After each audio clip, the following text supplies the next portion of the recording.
Welcome to the Infinite Evolution Podcast, where you'll receive keys and codes to help you unlock your next level of joy, radiance, health, wealth, intuition, embodiment, and soul purpose. This is a space for lightworkers, healers, spiritual entrepreneurs, and anyone who wants to share their soul gifts with the world. We'll be exploring personal, spiritual, and professional growth and ascension through both the esoteric and magical and the tangible and practical. I'm Casey Aileen Knight, coach, mentor, as well as divine channel and soul gift activator. I founded the Luminous Evolution brand to help you elevate your business and beingness and light up the world. So glad you're here. Let's dive in.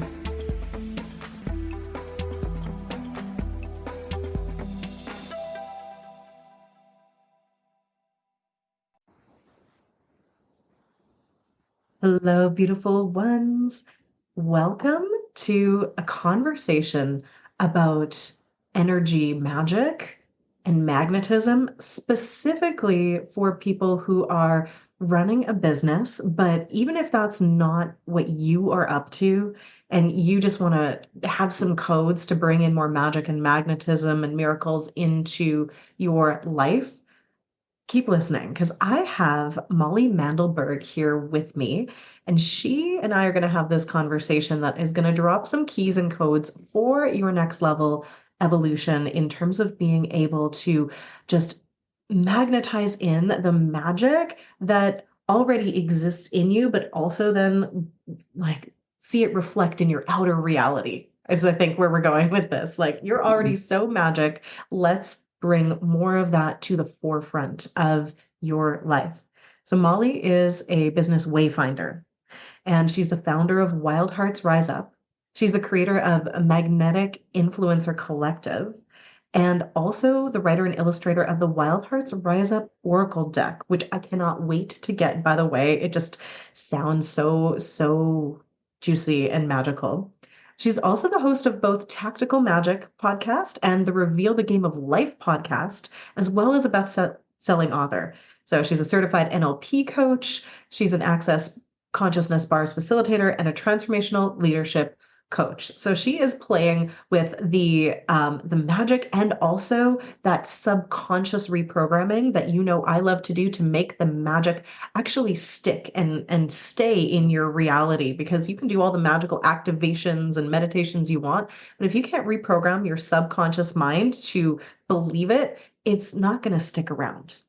Molly also works with coaches and healers and conscious leaders to broadcast their messages with ease so they can reach more people and make more money with less time spent. So she loves helping her clients to systematize their work, master the magnetics of marketing so they can experience more freedom and make an even bigger difference. This is like my love language. So I am so excited for this conversation. Molly, thank you so much for being here with me. I'm so happy to be here. Thank you, Casey, for the warm introduction. I'm excited for this conversation. Right? So I know that you have it on your heart to help unlock other people's magic. Before we get into the business part of it, I want to hear more about your why. Why is this something that you are supporting people in, and why does it feel like it's absolutely essential work to get out into the world?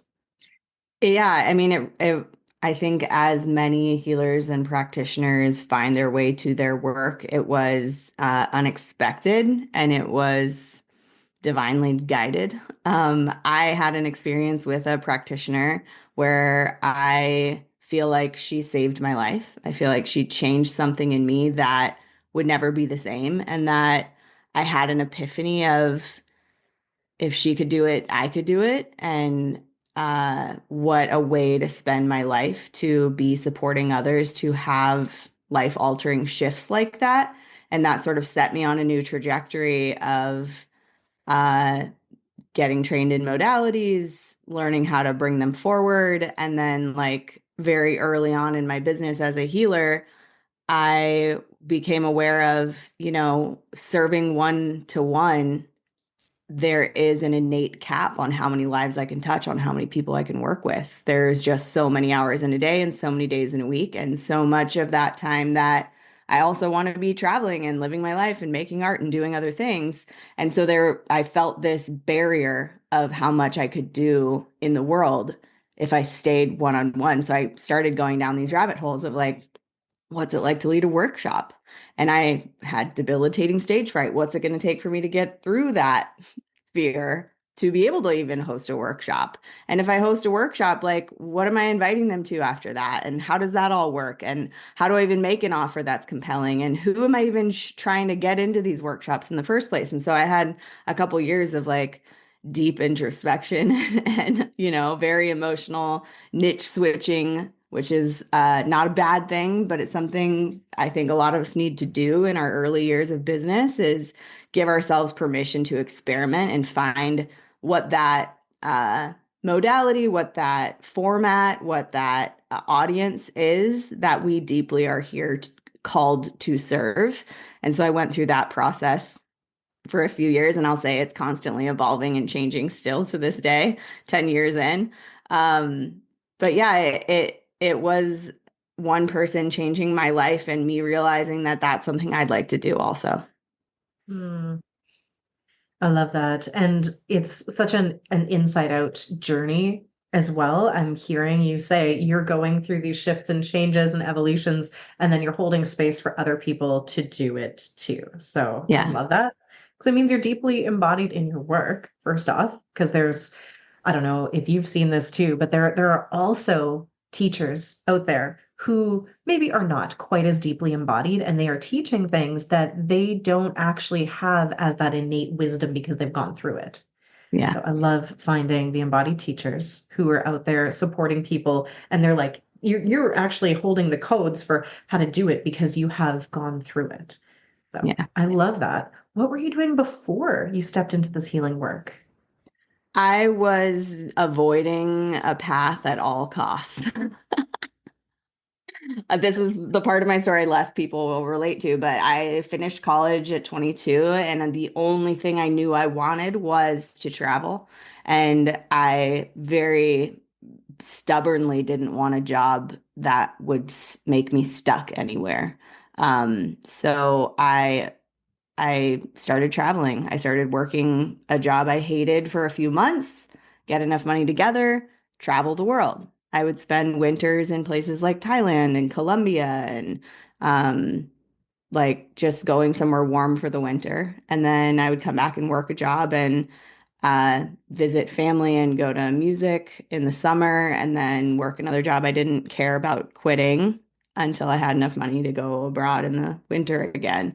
And that was a cycle for, I mean, 6 or 7 years before uh, this epiphany moment that led me to a workshop, that led me to that healing experience, that led me to, oops, I started my business by accident. Okay, now what does that mean about me? And a couple years of staying in one place, which was uncomfortable at the time, to get that business off the ground, and then realizing, okay, I can live wherever I want now. And that led me to van life and running a six-figure business while traveling the world in a Sprinter van that I turned into a tiny house. And that lasted for 6 years until I fell in love with a guy who lived on a farm, and now I'm homesteading. It was Full quite a journey. circle. Yeah. Yeah. Do you still get to go away and travel, or are you feeling more rooted and almost like peaceful when you're in your homestead? Yeah, both. I'm traveling quite a lot less. I was just in Europe for a few weeks with my mom in the spring, and we did a family trip to Disneyland, and we've got some travel plans this winter. But yeah, the nonstop travel is not my reality at this moment. But yeah, I'm still having adventures and having a good time. And it honestly, learning how to grow food, learning how to make sourdough and do kombucha and all these things from scratch, like this is a whole different kind of adventure that I'm exploring now and trying to keep interesting, which is fun. You gotta take a wild shot in the dark. Not sure if you are familiar with your natal chart, but how many Sagittarius placements do you have? Mostly I have Capricorn. I've got like 5 Capricorns in my Oh, chart. I think maybe one or two Sagittarius placements. oh, okay. Well, I knew there was at least a little bit of Sagittarius in there. Um, I am a Sag Capricorn mix as well. So that whole capacity that you have, that it sounds very familiar because it's also work that I do as a transformational journey specialist, helping other people take people on transformational journeys to root their cosmic magic and their healing abilities into something grounded and practical and make it sustainable. Um, yeah, that is what you get when you have that beautiful container with the earth for the fire and for all of that. So that Yeah. has been my journey too, where I used to travel. I would travel 3, 4, 5 times a year. And in the last few years, I have actually really enjoyed staying home and really deeply rooting. So I feel Yeah. that very, very deeply myself. And there's something very satisfying about it when you're having adventures. I don't know about you, but if you start to really do these adventures cosmically, energetically, it's almost like the need for travel in the world is lessened because you're doing all this adventuring in your head. Well, not in your Yeah. head, through the cosmos. You Yeah, I know. mean, I got to a point with traveling, and I'm not done with it by any means, but I got to a point with traveling so much that I was less enthralled with a lot of the places I was going because I'd already been there 5 times. And it's like, okay, yeah, we're in San Diego again, or like, awesome, we're in Tucson again, or like, yay, more Colorado. And it's like, yeah.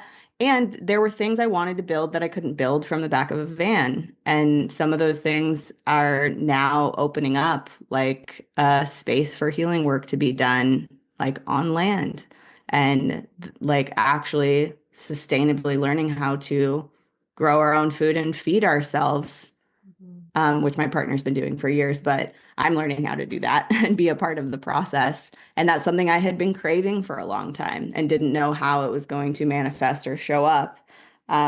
So the thing we talk about with manifestation is often like hold the vision in your mind. And actually behind the screen where I'm looking at your beautiful face is a vision board I made on Canva of the land I wanted to live on someday and the things I wanted to build on that land and hip camp and Airbnb and retreat space. And all of that is now co coming closer and like ready to be constructed in Mhm. a way that it was like a pipe dream a few years ago.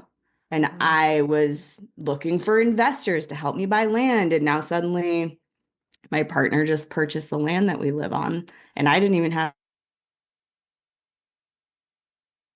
things can actualize in front of us when we hold that thread of possibility, when we do that subconscious work to believe in it, things arise. They don't arise as fast as we want them to as light beings because we're moving a lot faster than this molasses reality, but they do come.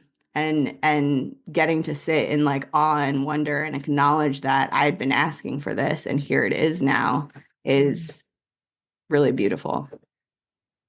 It is. And I'm also hearing that you are sitting in the possibilities without saying it has to be this way. Is that correct? Because I know we Yeah. can get a little bit obsessed with the how when we have a big vision, and we can think that we just don't know enough, or because we can't figure out the how. And there's this leaning back energy of letting the creativity of the universe bring us the how in ways that we couldn't even imagine. Just like your partner rolling up and be like, plant, you want a plant? Here, it's right here. Yeah. Yeah. I mean, it seems downright foolish to say, I want this thing, and then not go and look at all the ways you can make it happen. And which is what I was doing. I was like, okay, well, I took a course and I understand now like how to get uh like raw land. What are the steps to then build a well and get a septic tank or put solar panels on it? And like, okay, here's my financial like layout of how I would get an investor to enroll in this vision. And I went and did all the steps of how I thought it had to happen. And then there has to be a moment of like intuiting, feeling into, is this light right now? Am I approaching investors right now? Is that the next step? Or is there something else that feels more alive to focus on? And I'm going to keep this vision board. I'm going to keep this dream. I'm going to keep daydreaming about the spaces I want to be creating or living in. And meanwhile, focus on the other tasks that are more light right now. And whoops, that thing I've been asking for is now here. It showed up. because I made the demand, I made the request, I made the ask. I played with the vision as much as I could while it was there, being the forefront of my attention. And then I kind of not gave up, but gave up control of it arising that way. And that's like a key part of the mechanics that takes a lot of permission to kind of surrender into, of like, I'm not killing this dream, but I'm not forcing it right now. Mm. And that opens up space for the universe to show you how it's showing up. Absolutely. And I love that because there is this paradoxical energy of always taking the aligned action and the next right step, but in that surrendered way where you're not trying to force or control the outcome with it's like this or something better Yeah. energy of allowing. Yeah. And show me, universe, show me where to focus my attention and action right now.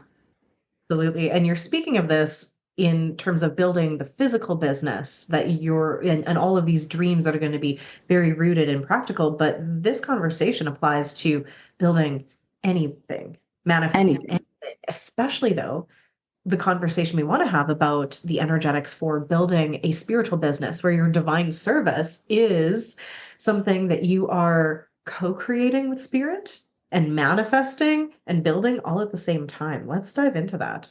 Yeah, absolutely. Yeah. I will say I went from a healing practice to coaching, and then realizing a lot of my friends who were healers and coaches didn't have the awareness of how to actually build systems and use automation and do email marketing or social media or course creation and launching and all of that stuff. So when I made the shift from focusing mostly on healing transformation to business strategies because my friends needed my help and then it just blew up, I thought people wanted me to give them the tools and the strategies and keep it there.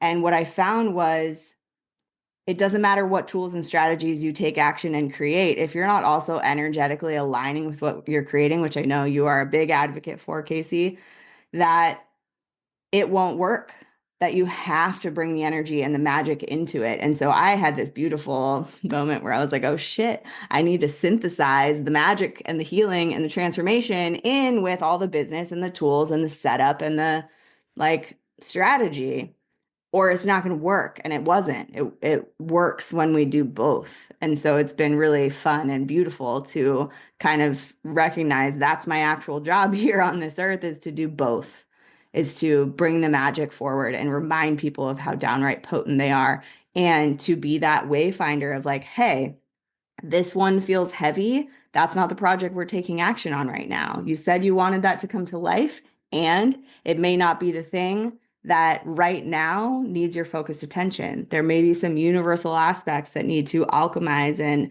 and fiddle with that for you before you come back and finish it. And that kind of permission, I think we need so much of that as entrepreneurs, especially as spiritual like builders. Oh, I love that. Spiritual builders feels so potent right now as all of these old systems are collapsing right before our eyes, and that can feel very heavy. But just a shout out and reminder to all of the people listening that you are a spiritual builder, and we did come here to build something new, and that does take learning the systems and structures so that we can create ones that serve us instead of hinder us. And I love when people start talking about the divine union between energetics and strategy, between that like action and surrender, between all of those paradoxes, because I think a lot of the healers, transformational leaders, practitioners of any kind, most of us didn't get into business because we loved business. It was just the most convenient and obvious tool to bring our magic forward. And you can do all this training. So you're the most masterful facilitator and have all those skills and then make no money and not share your magic to the degree to which you are destined to if you don't also learn to love those systems and structures and bring them into your business to give you the time back to do all of the things to make you the money that you need to expand into the next level of your vision and also get your work out to the world. Yeah. Yeah. And I mean, I'm just hearing like all the limiting beliefs that maybe are on the other end of the line of like, I don't want to do that. I shouldn't have to make money to be this, oracle on the mountaintop. Why aren't people bringing me chickens like they did thousands of years ago? Like there are a lot of points of view that go along with showing up and actually walking through this life as the healer, as the leader, as the mentor, as the guide. There's a lot of perceived judgment. There's a lot of like self flagellation is the word that's wanting to come out, but like self-hindering, where we talk ourselves out of it. We talk ourselves out of being okay to be judged by others, or the judgment we have of ourselves. Like so many of those things come up, and they're all perfectly justified. They're all rational thoughts in some ways. And we get to choose how much of that is actually going to control us and stop us from going forward. It's like, yes, that thought is there. And is it in the driver's seat? And do you want it to be in the driver's seat? Okay, what can we do to get it out of there? I love that, bringing in the power of choice, because a lot of this stuff is programming that doesn't actually serve us, and it does hinder us and limit us. And to get a little conspiratorial for a while, just for a moment, without going down too many rabbit holes, I am personally of the belief that the programming that made healers and spiritual people take vows of poverty and think that money is the root of all evil, and that it should all just be, eradicated and flow and all of that stuff, were actually put in there to keep us in survival mode, to keep us from having the energy and the impact we need to actually change the world. So it's Yeah. like radically revolutionary to become wealthy as a healer, as a light worker, so that we can actually put the new systems in place. Yeah. And not only that, one of the big ones is, how dare I, or who do I think I am to go and have that kind of wealth when other people are struggling? And that is so not acknowledging, or what is so much more powerful, acknowledge what a contribution it is to everyone who witnesses you when you're willing to go there as a healer, as a spiritual person, as a like guided being. I believe it's actually part of our responsibility.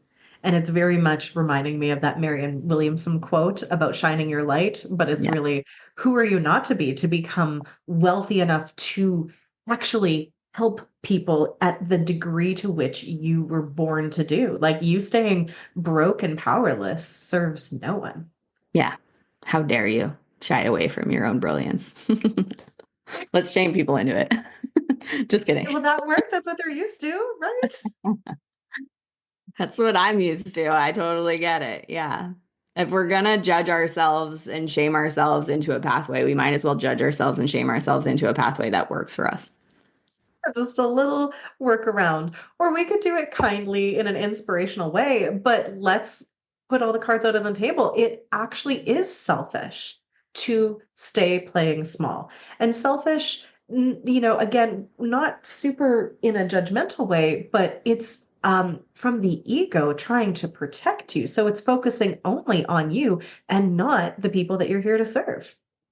Right? It's for your survival, because that feels safe and secure to keep playing small, and for you to not stick out like a sore thumb, because most of us are dealing with those witch wounds, persecution complexes, all of these things, whether it's from this lifetime, past lives, or from your ancestral lineage, right? Yeah. So it's scary to decide that you're going to be a way shower, that you're going to have this magic inside of you and then unleash it so other people can see it.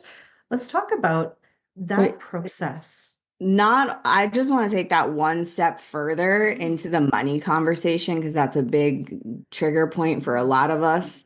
That I can say this from personal experience, having invested in multi $10,000 programs and also invested in very cheap services. And I can say this 100% from witnessing hundreds of clients I've worked with and the rates at which they paid me for my services, that it's actually, I'm saying this because I feel like I've proven it in my own world, and you don't have to believe me, but that people often show up for the transformation with their butt in the seat more firmly to receive what they're there for when they make a financial contribution at the level of the transformation they're asking for.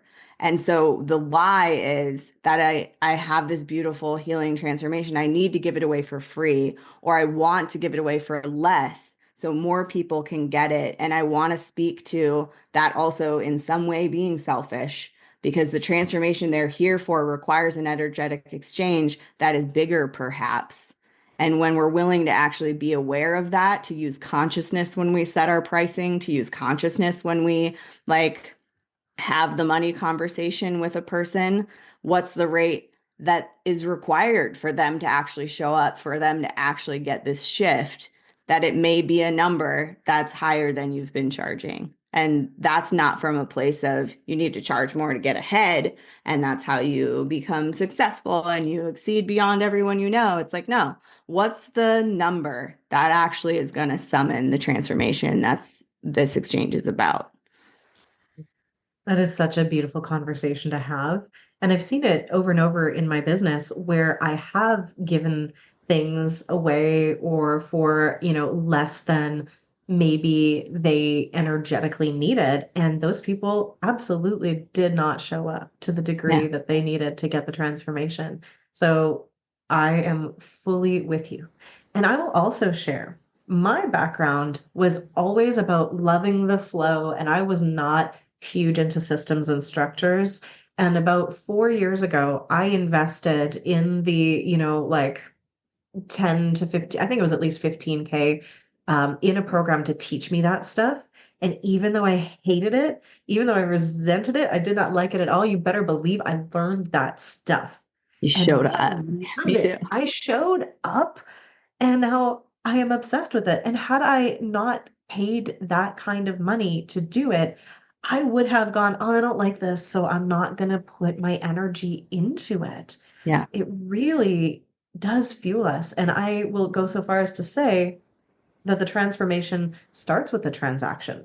I've paid people for programs and then I've immediately downloaded a whole codex of what my next moves are before we've even done a session. Yeah.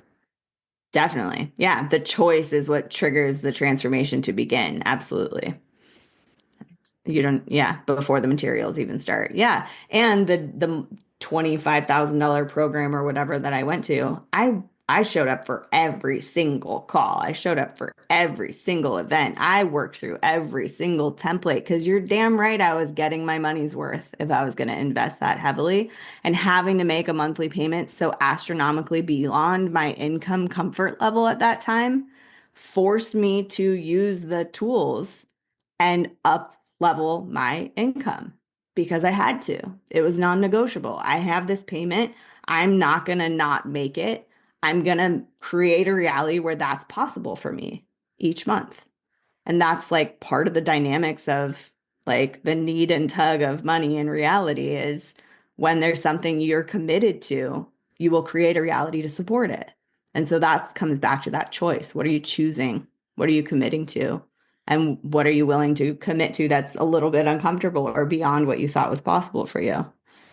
Yeah, there's a sweet spot with that because if the investment is so much greater than you can hold, then your nervous system is going to get dysregulated and people can crash out. And so there is this beautiful place where it is a bit stretchy, but it's not going to make you think that you can't do it or that everything's on the line. And I love to play with that in my own business and my own life of like what is that outside the comfort zone in the learning zone level that is exactly right to get the most massive transformation and the biggest payoff. Totally. Yeah. As we're speaking, I'm feeling a whole download of some new pricing for some programs that I'm currently running with in spirit going like, That's yeah, bound to just happen. channeling this for you, my love. So in order to be able to do this, in order to be able to work outside of your comfort zone, which nobody wants to leave the comfort zone unless you, I think, reframe it into the learning and growing zone, um, you have to believe in yourself enough to think that that investment is going to pay off. You have to believe in yourself enough to know that you will take this and turn it into gold. Do you ever have to work people through and up to that belief? 100% of the time. Yes. That the belief is like the root of every creation and every action becoming possible and getting done. And that is something that I have spent the entire, well, many, many years of my life, but definitely the 10 years that I've been helping people through their business growth, like journeys, it always comes back to how are we taking care of ourselves? And I'm really glad you brought up that nervous system thing because there is a lot we can do to calm our nervous system. There's a lot we can do to attune to the vision of what we're asking for, the vision that we are working towards creating. And that self-honoring, that self-care, I feel like is too trite of a term these days, but the way that we tend to ourselves, the way that we curate our consumption of media and food and energy, like that is of the utmost importance to becoming the leader, to becoming the business owner, to becoming the transformationalist that we desire to step into. It requires more than the average Joe's self-care regimen. And that a lot of the time that comes back to how we're lining our nervous system up to allow ourselves to receive greater, but also how we're tending to that dream and tuning to it. And that comes down to our beliefs. What do you think is possible for you? And are you willing to question those thoughts? And are you willing to become someone who could believe in something greater? And are you willing to have that conversation with you on a regular enough basis that that could become someone who believes starts to be someone who does believe? That identity shift is really the key from It is. becoming somebody who not just believes, but like there's this level of just knowing, I think, that the beliefs can create at that identity level, that knowing that you are going to be successful regardless of how long it takes and regardless of how many times you fall on your face. I Yeah. know as an entrepreneur, those are absolutely essential qualities to have in your identity. There are so many people that get stuck in perfectionism or in fear to even begin because they're like, I don't know how to do it perfectly yet, so I'm just not going to try. Mhm. Yeah. And I want to say that belief in yourself is not a static destination you arrive at and remain at. It is a like muscle that you build with yourself that is strong, that can get very strong. And that when you build that muscle, you find over time that when a doubt shows up, or when a judgment comes into your world, or when failure or defeat occurs, that your like dexterity with returning to the belief gets faster, gets stronger, gets easier, gets quicker. That because you put that work in to strengthen the belief system, it gets easier to face a hiccup in it. It doesn't mean that those hiccups and doubts don't still creep in sometimes. Absolutely. There is this resilience that gets created as well and confidence by the mere action of just doing it, which Yeah. is also, I think, not talked about enough. People at the beginning of their journey will feel like they don't know how, they can't get there, they don't know how to become this person. And it's like literally through the doing that Yeah. you do become this person. And so, what do you love to either support your clients with or do yourself if you're feeling this resistance to taking the actions that have to be taken? Yeah. I want to add one thing to what you just said, which is acknowledging how much we've done. one of the things that made me burn out a lot early on in my business was I was always looking at what needed to be done and not ever acknowledging how much I'd already done or who I wanted to become, not ever acknowledging who I already had become. And that's one thing that I think is really valuable about building your business in community, about having a mentor, about having a support system that can reflect back to you when you're having that moment of what the fuck, that they can say, hey, look at how far you've come. Look at who you are right now. Look at all this evidence I can reflect back to you that says you actually are a lot farther than you think you are.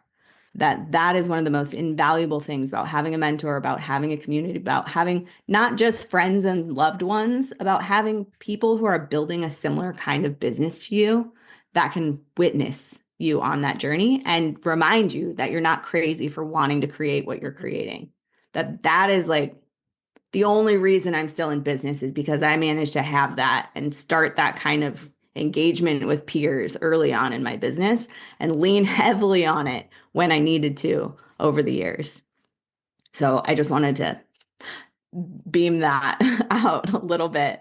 But back to your question of what's one of the things, that is one of the things that I help my clients with, because there's so much self-judgment that comes up when we do something, when we don't know how to do something, when we start doing something, we feel uncomfortable because we're not great at it yet, or when we're looking at wanting something bigger and greater and we are scared to even start it for fear we won't finish it or for fear it won't be good when we get there. And that holding space for that discomfort and beating the drum of A, yes, you can, and B, I'll do it with you. I'll literally like implement the thing alongside you if I need to or if you want me to. But also that it's okay to feel that discomfort. And some of that is your rattling of the chains of who you used to be and feeling a new birth coming of who you're becoming. And so getting to remind people of that in the moment, in the process, is like one of the juiciest things I get to do in my job, is get to remind people you have come this far. Remind people you're in the thick of the lesson and the thing you've been asking for. This is part of it being created. And it's not as far away as you think. Hmm. Whenever to take a second to breathe that one in. It's not as far away as you think. That feels really soothing. Yeah. And also, releasing the expectation of how fast it needs to come in is at the same time so essential. I love that you brought in that acknowledgement because I too, in the past, have certainly just been focused on the future and what's next to be done, and bringing in the celebration of where you are and the divine perfection of that and the accomplishment and the acknowledgement really does bolster the confidence. So it helps really bring to the forefront of your belief system the fact that you are someone who can accomplish things, you are someone who can do hard things, and that is super helpful for the identity work as well. I love it. Yeah. And that new things are awkward. And I love to remind my clients as well who are feeling that, like, oh, I don't know, whether it's learning how to go live on Facebook or learning some tech pieces or learning a new modality or a tech system. Everything feels awkward and hard when you're learning it, and that's okay. And I think after, I don't know, maybe high school or something, we stopped doing very many new things, or maybe like college, and we really like to be in our comfort zone. But learning how to drive a car, that's really hard at first. It's not natural. It doesn't feel organic, right? Learning how to walk, we take a while to do that and we still don't get it right, but that doesn't mean we stop walking. Right. Learning new choreography. If you've ever been a dancer, it feels so weird and awkward until you get it in your bones. And then you're like, oh, why did I ever think this was difficult? Because it's hard until it's not. And sometimes I think entrepreneurs who are at that level of ease and flow because they've been practicing forget that it's not always ease and flow. There are hard things and you have to do hard things, and that's okay. And that will bring you to the ease that you desire. Yeah. Yeah. And you have to make the messy version before you can make the edited, refined, and perfect version. I actually, in the moment, 10 years ago, 8 years ago, when I started really like trying to make video content, was about 8 years ago. And in the moment, it was brutal. the self-judgment, the like trying to get the background right, the like figuring it out, the hating it, the posting it anyway. That I had to do that to get more comfortable on video. Now, 8 years later, it's not that hard to make a video for me anymore. But it's so nice that I can go scroll back to 2016 or whatever and look at how, oh, she was really trying. She was doing the best she could, and it was awkward as hell. But she had to do that shitty video to get to where she is now. You have to make it bad before you can make it good. And so don't avoid making it bad. Just know that that's like the entry ticket to the good part. Absolutely. And that's that perfection piece that holds people back. Yeah. I was the same way. My first Facebook lives, I was just like, even though I could do a great like pre-recorded video. So every time you're shifting up a level, there's gonna be this element of feeling like a fish out of water and like you don't know what you're doing, but it does have to be bad before it gets good. And people's fear of looking bad and it just hold you back so much. You can't be afraid of the suck because that is the only thing that's going to bring you to the mastery. Yeah. Yeah. And like good to be aware of. You want to do it better, but don't stop yourself from doing it now because you know you can get there later. Go through the steps to get to there. And the people who are most visible have so much practice with everything that they're doing. So they are making it look easy, but you Right. get there through the practice. And I think there's also this element of people wanting it so quickly. And there has to be a level of patience that we can bring in that's maybe not as common in our instant gratification society. I've seen people posting recently on social media like, hey, I just started my business 3 months ago as a coach. And, I don't understand why I'm not at 10K months yet because I'm seeing all these people pop off. What am I doing wrong? Mhm. What do you say to the person who is feeling impatient, waiting for their success? Yeah, of course you're impatient. You're a light being working at the speed of light in a molasses reality. It's gonna be slower than you want almost every time. And radical shifts are possible in an instant also. So, what is it that's really what like one of the tools I like to use is from Access Consciousness, and it's called what's right about this I'm not getting. If it was actually perfect and right to be exactly where you are in your business right now, what would you look around and be willing to be aware of? What's the gift in this? What is this moment like summoning in you? What fire is being stoked by this moment that you want to unleash and like rage across the world with? Like, what is the gift in the stuck? What is the gift in the frustration? And like, how do you want to use that to move forward? And I will say, entrepreneurship is not for the faint of heart. It is easier to do it when you have a day job, and that will let you invest in yourself and experiment. I didn't do it with a day job funding me. It was very uncomfortable to not have enough money to live and to have to lean on people that I love to support me for those first few months and years of being an entrepreneur and trying to find what I was supposed to be doing. Like, it's uncomfortable.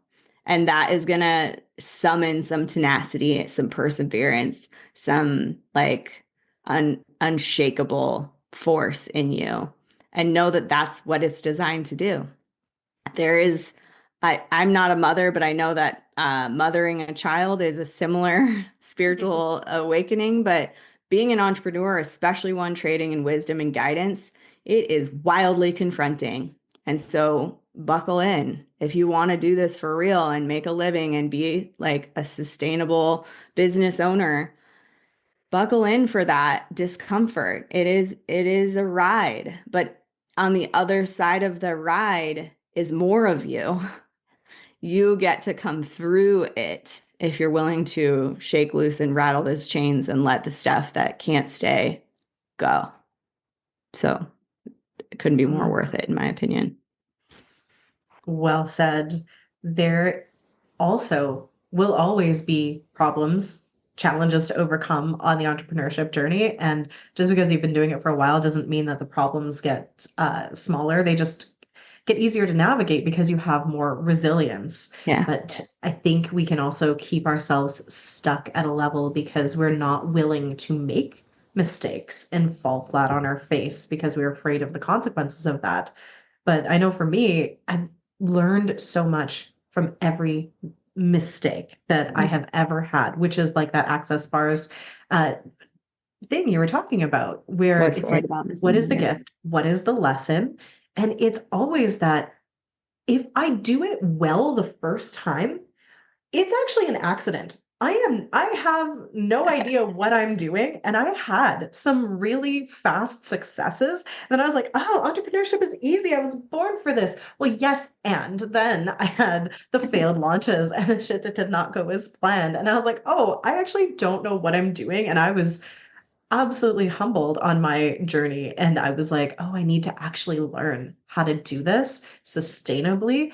And also, if I learn how to do it without just accidentally creating success, then I can transmit it to other people. Then I can teach it too. Yeah, definitely. That's been my game too. Like, oh wow, I did that. I figured out how to finally make that work. Now it's working. Okay, who else wants to figure out how to make that work? I've got that. Mm, Yeah. It's nice. It's nice to, I mean, it's uncomfortable, of course, sometimes to be the one figuring it out. But it's so nice to figure something out and then get to share that with other people. And I think that's what all healing modalities are. You figured out how to pain in that spot, and now you can help other people do that. Like that's what entrepreneurship is all about. I found something, it works. I want to share it. mm. It's so beautiful when you really think about it, how many humans are out there just wanting to share and help other humans. They're like, Yeah. hey guys, I got this and I want to help you too. And I know the state of the world right now is absolute chaos. And also, when I look around at the incredible amount of healers, of light workers, of people that are really, really, really driven to help other humans, I can't help but be thrilled and really trust that we will get to build that earth that we are wanting to create. There's just so many cool people that are doing the work right now. Yeah. And to each and every one of them that may be listening to this, you are contributing. You don't have to have thousands of clients to be a contribution to that temperature of awakening, the temperature of consciousness rising on this planet. It is contributing. Even just going through your own personal stuff Yeah. and deciding that you are going to survive it and that, survival isn't just where you're going to stop. You're going to learn how to thrive. You're going to create that peace and happiness and health that you desire and just rippling that out. It's codes of possibility into the collective. And that's what the world needs right now. Yeah. Oh, Yeah. oh, I feel like we could talk about everything here and unpack more of it for hours. And also, I would just love to hear if somebody is listening to you speak and saying, I think I need her help with building my business. How can you help them? Where should they start and where can they find you? Yeah, I will say there's a lot of free resources and a lot of online courses I've created on my website. It's Wild Hearts with an S, riseup.com, wildheartsriseup.com. But for anybody out there who's listening, I mean, this was such a deep, powerful conversation with you, Casey. I just would love to extend to anyone who really felt resonant to this particular conversation. On my website, it costs money to get a sort of intro call with me, but I'd love to offer a free one to anyone out there who's listening and just really thinks that working together would be a good fit. You can go to wildheartsriseup.com/strategy and get a complimentary 30-minute Reach Your People with Ease discovery session. And I'd be happy to see if my magic is something that can contribute to your business in particular. I'd love to find that out. So yeah, wildheartsriseup.com/strategy. And then, of course, if you like this kind of conversation, you can check out my podcast as well. Casey was on there, Tactical Magic Podcast or Reveal the Game of Life podcast. Hmm. That is a very generous offer to give your time to people listening who are resonating with you. And I adore the work that you're doing in the world. The blend, the combo of all of the things makes my heart sing because in this world, there are so many specialists who are like, it's just this, it's just mindset, or it's just strategy. And that has only gotten us so far. It is about bringing it all together and the beautiful unified expression of all of it is just so beautiful. So thank you so much for sharing that with everybody. What final words do you have to leave us with? Words of wisdom. Yeah, my sort of catchphrase that I use at the end of my podcast episodes is my best advice, which is keep asking big questions and taking bold action because you are here for a reason. Mm, thank you. This has been so delightful. I loved being on your podcast. I feel like we could have a couple more conversations that would just peel away some more of the layers because there's so much richness. So go and listen to all of her podcasts. And I'm just so grateful that you took the time to talk with everyone here and myself today. Thank you for doing your work in the world. And I'm excited to see what else you're going to create because I feel like, yeah, you're just scratching the surface of everything that you're here to share as well. Awesome. Thank you, Casey. And thank you, everyone out there, for listening. We love podcast listeners. Right? Oh my gosh, it's the best. So much love.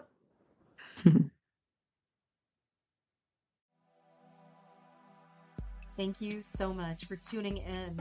If you've enjoyed this episode, please make sure to subscribe and share this out to people that need to hear it. Tag us on social media. You can find us at The Luminous Evolution on Instagram. And keep the conversation going by joining my free sacred community, Luminous Evolution, on Facebook, and get a taste of my favorite tools and techniques inside my free Frequency Upgrade Academy. You can also join me inside my membership, mastermind, certification programs, or private coaching to be deeply supported on your evolutionary journey. Make sure to check out the links in the show notes, and cheers to your infinite, luminous evolution.